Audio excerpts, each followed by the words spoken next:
Halo, di modul 10 kita akan membahas peranan IT di dalam pendevelopan sebuah sistem.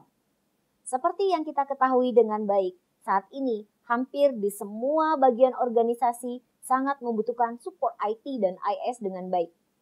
Organisasi yang tidak memaksimalkan fungsi IT cenderung mengalami kegagalan di dalam pengembangannya.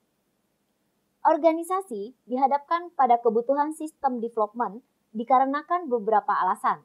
Yang pertama, sistem yang berjalan saat ini sudah tidak dapat memenuhi kebutuhan karena teknologinya sudah sangat kadaluarsa atau waktu pemrosesan yang lama. Seperti yang kita ketahui, mulai dari gadget yang kita gunakan saja, waktu respon time sangat menentukan apakah kita puas dengan sebuah produk atau tidak. Di dalam menggunakan laptop, PC, ataupun alat-alat komunikasi lainnya, respon time merupakan pilihan utama seorang konsumen terhadap produk-produk tersebut. Yang kedua, strategi baru yang telah diidentifikasikan memungkinkan untuk meningkatkan posisi strategi perusahaan. Di antaranya, menghubungkan data-data sistem dengan customer, kemudian data customer dengan supplier, serta data-data transaksi lainnya untuk meminimalisasi respon time tersebut.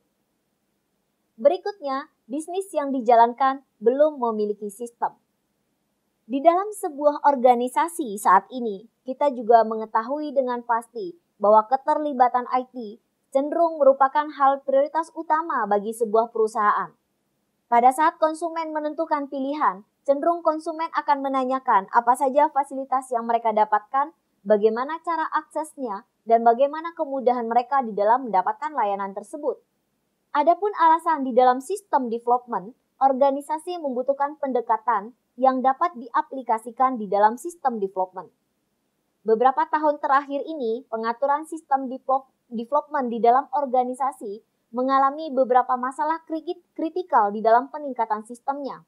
Implementasi sistem baru atau mencari add-on sistem seperti CRM atau Customer Relationship Diagram.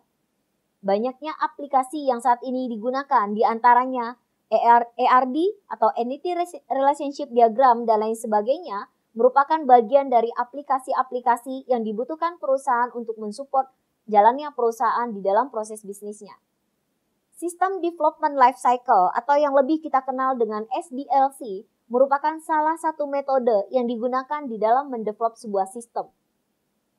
Di dalam SDLC, terdapat beberapa tahapan yang dilakukan, di antaranya yang pertama adalah planning, yang kedua adalah analysis, yang ketiga adalah design, yang keempat adalah develop testing, yang kelima adalah implementasi, dan yang terakhir adalah maintenance terhadap sistem. Untuk semua tahapan ini memiliki caranya masing-masing untuk menggambarkan sebuah sistem secara utuh dan menyeluruh. Dimulai dari planning atau tahapan awal dalam membuat schedule sistem, mengidentifikasi permasalahan sistem, memberikan solusi terbaik terhadap sistem, kemudian mengkombinasikannya dengan requirement dari masing-masing stakeholder serta user, baru kemudian merancang dan mengimplementasikan sistem yang dimaksud, sesuai dengan kebutuhan stakeholder dan user. Dan perlu yang paling penting adalah maintenance terhadap sistem. Bahwa semua sistem dibangun untuk selain keutuhan perusahaan untuk mendevelop sistem perusahaan dengan lebih baik lagi, tentu saja hal ini untuk dimaksudkan adalah agar perusahaan dapat memenuhi kebutuhan user dengan lebih baik lagi. Hal ini tentu saja kembali berdampak terhadap tingkat kepuasan konsumen bagi perusahaan. Di dalam mendevelop sebuah sistem, teman-teman dapat melakukan beberapa metode, tidak hanya sebatas SDLC saja. Bisa menggunakan value chain, kemudian dapat menggunakan metode-metode lain yang dapat mensupport perusahaan secara keseluruhan, termasuk mengukur apakah aplikasi yang dibangun sudah sesuai atau tepat bagi perusahaan.